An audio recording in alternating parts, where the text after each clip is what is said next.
U.S. President Donald Trump and Australian Prime Minister Anthony Albanese signed a critical minerals deal at the White House on Monday. The $8.5 billion agreement with Australia will allow Washington to import so-called rare earths from Australia. Currently, China is the world's largest exporter of critical minerals, which are needed in everything from fighter jets and electric vehicles to laptops and phones. But over the past few months, Beijing has increasingly been clamping down on the export of critical minerals. And joining me to discuss this more is DW China analyst Clifford Coonan.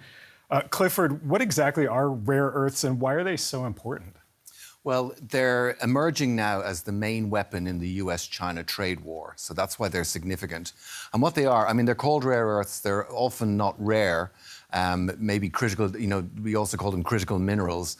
And what you do is you see they're these materials that are used in everything from smartphones to cars. Also, very crucially, they're used in defense weaponry, in submarines, for example. They're very important elements. So they're one of these very critical minerals that has become sort of central to the whole US-China trade conflict. And with China imposing tougher rules on exporting those minerals from China, how's that affected the global economy? Well, it's interesting. I mean, in September, exports of rare earths from China fell by 6%, which means they're almost able to turn it on and off like a tap, And because they're so crucial, it's going to have impacts on supply chains. And this is what everyone is focusing on now, is how do you secure your supply chain so that you can make sure that you have everything you need for the production of these consumer goods, but also of defense goods. And so it's going to have this big impact in terms of tech companies they're going to have to try and source them in other places. Defense companies are going to have to try and source rare earths in other places, like in Australia, like we saw with the deal that just was signed with Albanese and Trump. So it's having a big impact. It's sending ripples right across the global economy. Now, Trump has also given his blessing to AUKUS, not just to this rare earths deal, but to AUKUS, which is a three-way defense pact between the US, the UK, and Australia. He says the plans to deliver American-made submarines to Australia are moving along very rapidly. What does that mean for the Asia-Pacific region?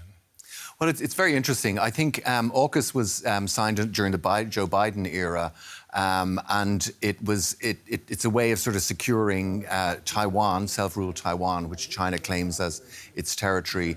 It's also a way of America is increasingly interested in the Asia-Pacific region as being its own backyard. But there have been tensions growing between the allies. Trump has in some ways alienated many of its allies. Here in Europe, we've seen it. But it's increasingly it's going to be a way of we're going to see more and more collaboration. It seems to be a slight change in direction. And what does this deal tell us about the broader relationship between the U.S. and its allies? We've seen a lot of tensions under Trump's America First policies. Yeah. Does this show that the U.S. is maybe seeing that it does need its allies and wants to do more business with them in a friendlier way? Absolutely. I mean, I think that's the hope anyway. Because it was always that he was going to go it alone. But now we've seen with the influence that China can have by being able to turn off these rare earths that it's actually problematic. So that increasingly U.S. needs its allies, particularly when it comes to these minerals. I mean, Australia has a huge reserves of minerals, iron ore as well as critical minerals and rare earths. So it's a huge supplier of these things, and increasingly the US can take advantage of. If you develop the friendship, then you can take advantage of it too. DW China analyst Clifford Coonan, thank you so much.